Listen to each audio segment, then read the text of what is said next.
সবাইকে শুভ সকাল। আজকে ভোরেতে হয়েছে বৃষ্টি আর তার সাথে ঝড়ও হয়েছে। আর এখন চলে এসেছি আমাদের খামার বাড়িতে, দেখতে এসেছি গাছগুলোর কন্ডিশন কীরকম আছে। এসে দেখলাম যে বেগুন গাছে অনেকগুলি বেগুন হয়ে রয়েছে, তো এখনও তোলার মতো হয়নি, আর 2-1 দিন গেলে তখন কিন্তু তোলা হয়েছে। আবার এখানে না ওই যে নোটে শাকগুলো হয়, সবুজ কালারের যে নোটে, সেই নোটে শাকগুলো সবগুলোই মোটামুটি বেরিয়ে গেছে। আর তার সাথে কিছু লাল শাকও রয়েছে। লাল শাকগুলো যেহেতু মানে আগে আগে বেড়ে যায়, একই সাথে ফেলা হয়েছিল, কিন্তু লাল শাকটা একটু আগে বেড়েছে। কিন্তু তা হলেও যেহেতু ঝড় হয়েছে, তার কারণে কিন্তু অনেকগুলো লাল শাক পুরো একদম মাটির সাথে শুয়ে রয়েছে।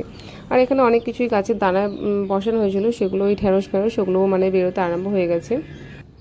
আর এখানে রয়েছে দুটো পাতিলেবুর গাছ, তো একটা গাছে অসংখ্য ফুল এসছে, আর গাছটা বেশ বড়, মানে গাছটা অনেক দিনই হয়ে গেছে। প্রত্যেক বছর 2-4টে করে লেবু পাই, ফুল কিন্তু অনেক ফোটে, জানি না এবছর কতগুলো হবে। আর এই আম গাছটা দেখো আমার নিজের হাতে কিন্তু বসানো। একটা বছর আম হয়েছিল, একটা মাত্র পেয়েছিলাম, আর তার আগের বছর মানে যেটা লাস্ট ইয়ার, সেটা কোনো মানে আম হয়নি, একটাও মানে বকুলই আসেনি।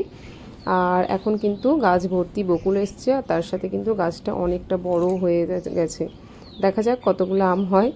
আর এই আমটা না আম্রপালি, বেশ স্বাদ। আর এখানে যে কাঁঠাল গাছ, এটাও কিন্তু আমি নিজে কিনে নিয়ে এসেছিলাম বিয়ের পরপরই।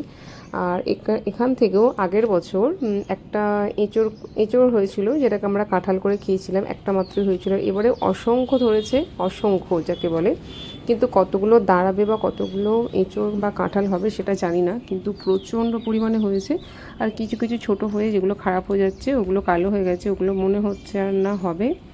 আর আমরা জানি, মানে মায়েদের থেকেই শুনি আর কি, যেগুলো মানে এঁচড় বা কাঁঠাল যেগুলো হয়, সেগুলো নাকি মোটা ডাল থেকে হয়। তো এখানে ছোটো ছোটো বেরোতে আরম্ভ হয়েছে, দেখা যায় এগুলো হয় নাকি। চল এবার বাড়ি যাই। আর এখানে আনা হয়েছে মাঠ থেকে ওই যে সর্ষে হয় না, ওই সর্ষের দানাগুলো আনা হয়েছে, মানে যেটা একদম সর্ষের গাছ যেটা বলতে পারো। এখন ওটাকে ভালো করে শুকিয়ে, রোদে শুকিয়ে, তারপরে ওটাকে আবার তেলের জন্য তৈরি করা হবে।